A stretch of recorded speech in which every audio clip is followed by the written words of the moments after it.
Welcome back everyone to episode 9 of our tutorial series on Distant Worlds Universe. In this episode, it hasn't quite gotten to the point where we've researched the warp drive technology, so we're still in that pre-warp lull, as I like to call the period after you've explored your system, but before you have hyperdrive technology in order to be able to explore other systems. So in this pre-warp lull, I'm bringing us back just because our construction ship is about to finish repairing the destroyer. You see it has one damaged component left, so it's just about to pop. Then also, it's probably a good time for us to upgrade our research station to include more labs. I'm going to go pretty much into advanced material about research in this episode. So this will be the first time I really dive into some of the advanced mechanics. But I'll try to leave just like the overview or the beginner's picture that you don't have to know all the details about. Just knowing this one thing is good enough, which is basically making sure you have enough total labs that it exceeds your Empire's total research potential. As you can see that these three add up to 570 and this is 560, so our potential is getting pretty close to our capacity, which is not good. We want to make sure we always have more labs than we have research potential. Now I'll cover that more when we dive into research in a more advanced manner, but right now, I just want us to take away this ongoing bonus while repairing advanced tech and intrepid fire. Excuse me. What this actually means is we're getting a research bonus, just the same way that when we retired the frigate that was abandoned up here, when we captured it and retired it, we got a bonus to some tech. Right now, we're getting not to any particular tech, but just a constant research rate upgrade for even just repairing a ship with advanced technology. So you can see down here, this is also highlighted, advanced tech bonus for repairing this ship.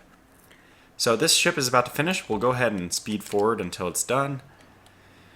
Should be done in a couple more days because we just need to wait for this construction cycle. There it is. And now it's the same pop-up as what we had when we had the frigate. We'll investigate the ship, and now a few things are going to happen. First of all, we take control of the ship, and they even mentioned you can disassemble the ship for some kind of bonus to tech. On top of that, down here, we actually got, wow, this is a great one. We got enhanced construction. So that's going to have a kind of a negative effect on the tutorial that I'll have to showcase what the size 230 ships look like. I'll show this in a second, but so we got a free technology. So on top of the repair bonus that we get to research, finishing it has given us a technological breakthrough, which gives us a tech for free. And this, although it doesn't always happen, they've actually given us navigational directions to a special landmark somewhere in the galaxy. In this case, an A5, which is pretty far away from us. I think we're in A2. So it's 3 sectors away. That's much farther than we're going to be able to get until we get 2 more techs of warp drive. But that's fine. So let me go to event location. We'll pause, and let's briefly first zoom out. And we'll see that this is A3, the Actar colony area that we want to explore as soon as possible, but not the one we discovered right now. The one we discovered right now is way down here, so it's going to take quite a while for us to get down there. You know, it's a quarter of the circle away. 3 sectors, which means we probably need about 5 sectors of fuel to be able to go there and come back to some other place we can refuel at. So it'll be a little while. Now, if I go back in to, I have it highlighted, yeah, the destroyer. If I go back into my construction ship, the next thing we want to look at is this technology that we researched. It happens to be enhanced construction. I want to showcase when I'm doing my hyperdrive technologies, I'll have to pay special attention to giving you can see here the maximum size previously was 230. I'll have to make sure to give you designs which fit this maximum ship size 230 because it's very unlikely that you'll have enhanced construction by the time you have warp field precursors. So I'll try to showcase ships that are only up to 230. Basically, I'm going to pretend we haven't researched this tech yet. I'll do a whole iteration like that, and then maybe as the tutorial pushes on, we'll do a demonstration of larger ships. But we'll kind of just pretend we didn't get this tech so that people with the tutorial can follow along. And like I said, it's very unlikely that you will have enhanced construction by the time you have warp drive. Okay, so those 2 things being said, we're all done, right? Well, not really. There's one other kind of strange mechanic that goes on with construction ships. When they're finished, I'm going to go ahead and push on a couple days so you can see that my construction ship still says it's repairing the destroyer.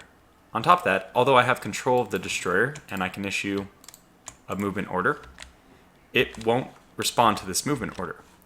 The reason for this is, for some reason, construction ships continue to repair a ship for one construction cycle after the ship's already completed. Now, in this case, there's the good news and bad news about that. The good news is that we continue to get this advanced tech bonus. You can see we're still getting this ongoing bonus for repairing that ship, even though it's finished. So that's the good news. But the bad news is, of course, these two ships are tied up and can't do anything else. And there's a few situations where it might be ideal for you to start moving, like if you're being attacked by pirates, or if you're in another empire's territory. Having a military ship which is activated usually gives you a constant diplomatic penalty with them.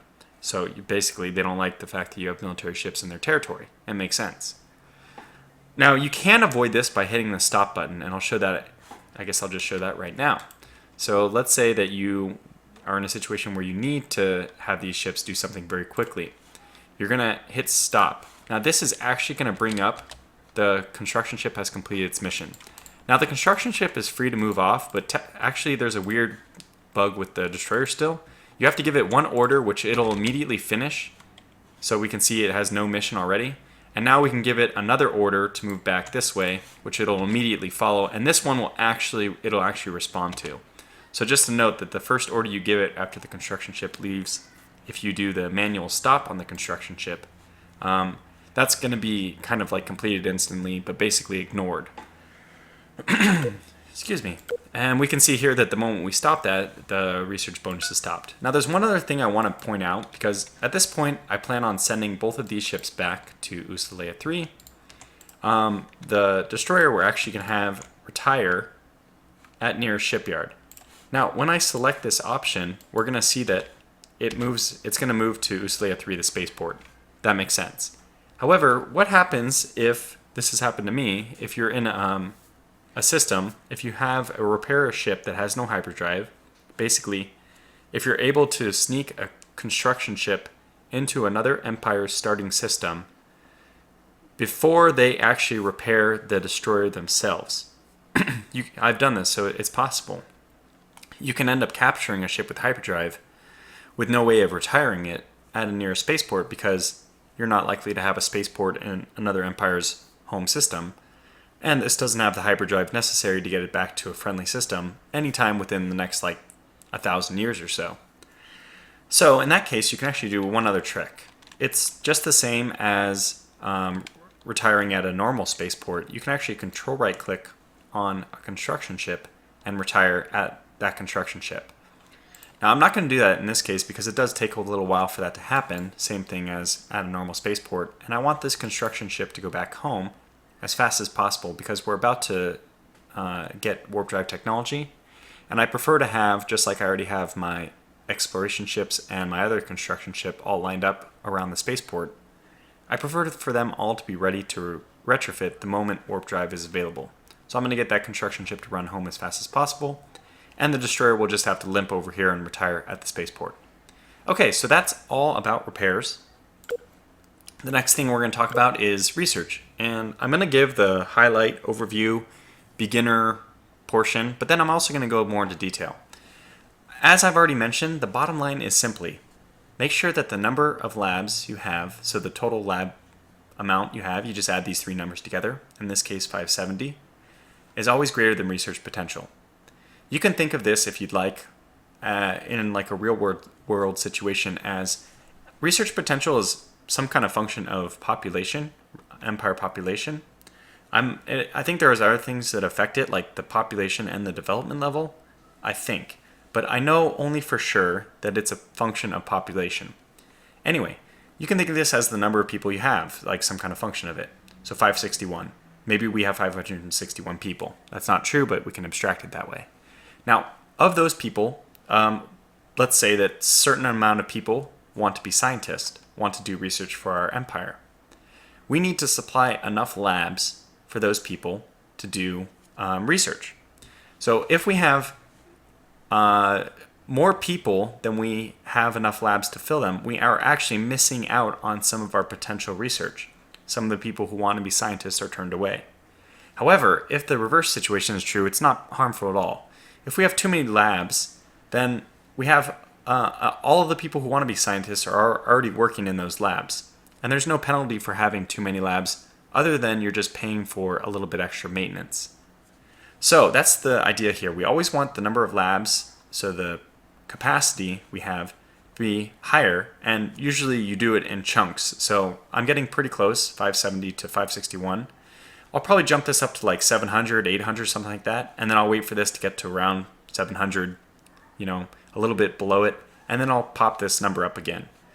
So it's a good thing that we did this in the pre-warp lull, because about the time you're getting warp drive technology is about the time when you reach your first, your research potential first begins to approach your original lab setup, if you do it the way I did it.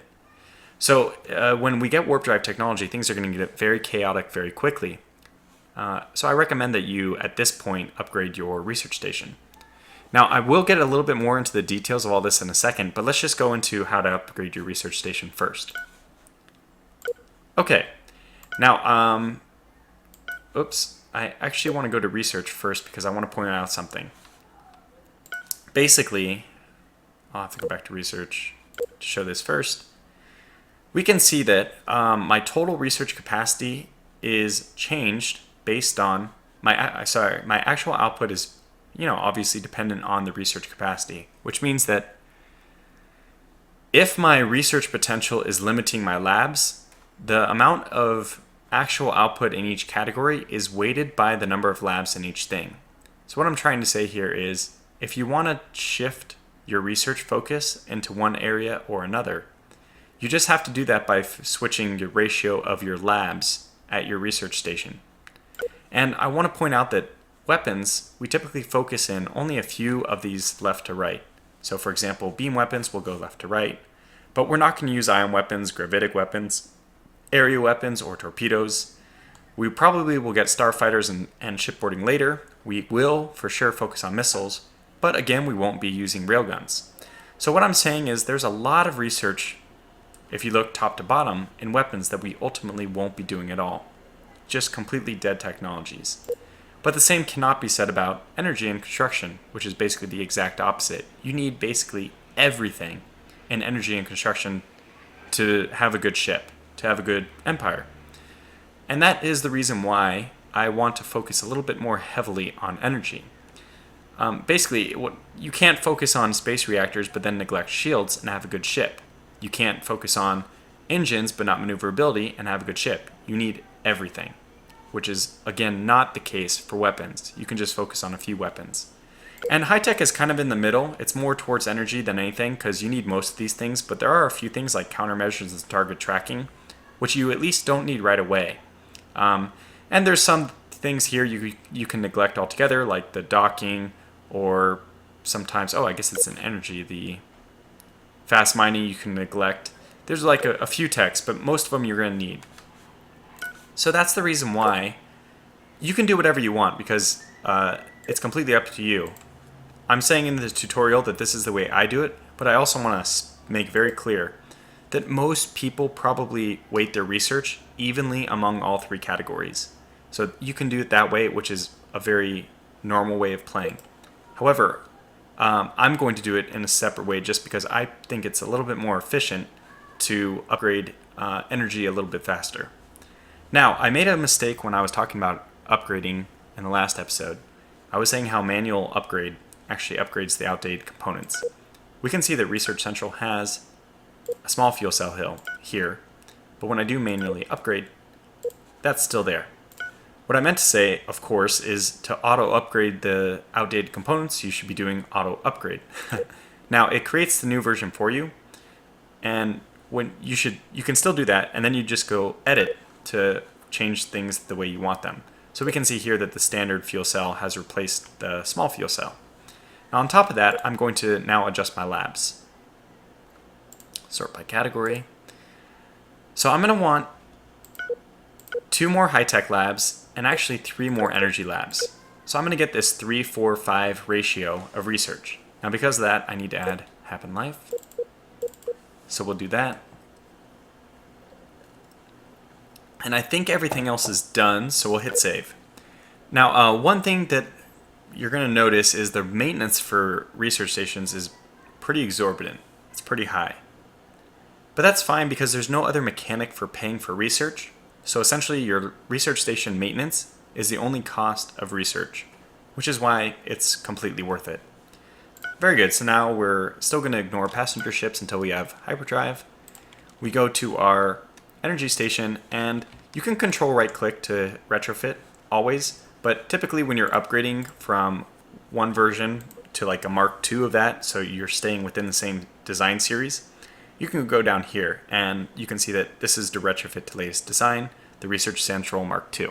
So it's only 900 credits, although it does increase our maintenance by a lot. We'll go ahead and do that.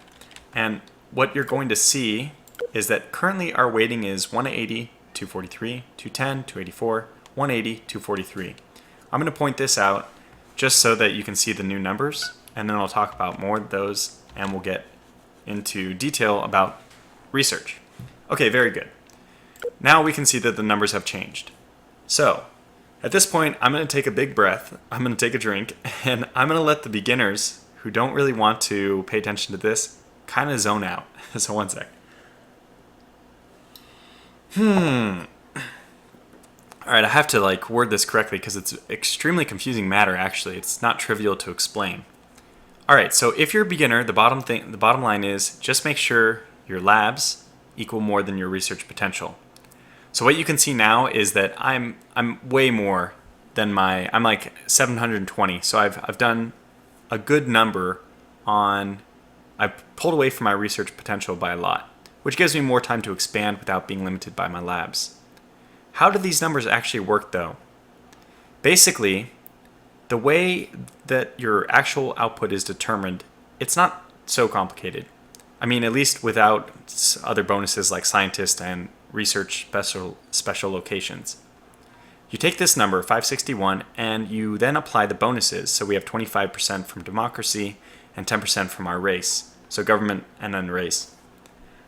Basically, so you take this 5.61 and you multiply it by 1.35. Now, I'm not sure exactly what that comes out to, but let's see, it's probably about, 750 or so? I'm guessing it's around 750, maybe slightly less than that, 740. So that 740 is what you actually divide among your different categories. And how it is divided, the 740, is just exactly in the ratio of your labs. So we can see that the ratio here I have is 3, 4, 5. So just to make things a little bit easier, let's pretend that my Empire research was 600, which is half of 12, which is what 3, 4, 5 adds up to. So if I had a research potential of 600, I would be dividing that into 3 parts weapons. So it'd be 600, but then because of, let's say it's exactly 33% upgraded, oh boy. Now we're going to get up to 800, which is a lot harder to work with. Okay, let's pretend that this number is like 480 or something like that. And with the bonus, it becomes 600. So 600 is an invisible number we don't see. We see 480 here and plus whatever, 30%, which gets us to 600 total. Now the 600 is going to be weighted 3, 4, 5. So what we would expect, as long as we had enough labs, so if we had 1,000 labs in each category, then we would expect the weighting, the actual output, would be 3 would be 150, right? We'd be 150 here. Yeah, 150. I lost track of my mind for a second. I'm still losing track of my mind. Okay, yeah. 150 here, 200, and then 250. I might have done that wrong. No, that's actually correct. Okay, good. So if we had the 3-4-5 split, we would expect the actual output to be 150, 200, and 250, which adds up to 600 total. So I hope that demonstrates how this thing works. You take the total the research potential and apply all the bonuses, which gives you the sum of your actual output. And how each component of that actual output is broken up is just the weight of your labs. So I probably made that a little more confusing than it needed to be, but that gives you the in-depth detail about how these numbers occur. Now, it gets even a little more confusing. That's how it's broken up by actual output until you add in scientist bonuses. So for example, if you have a scientist bonus giving 10% to weapons, another scientist giving 20% to energy, you take whatever numbers they already were, so 150 and 250 respectively, and you would add a 10% bonus to that, so 15 for weapons, and a 20% bonus, so 50 for energy. If that's all confusing, it's not too much to worry about. The bottom line is, again, just make sure your labs add up to more than your research potential. And that's it for this episode. So we will be definitely in Warp Drive by the next episode. Until then, take care.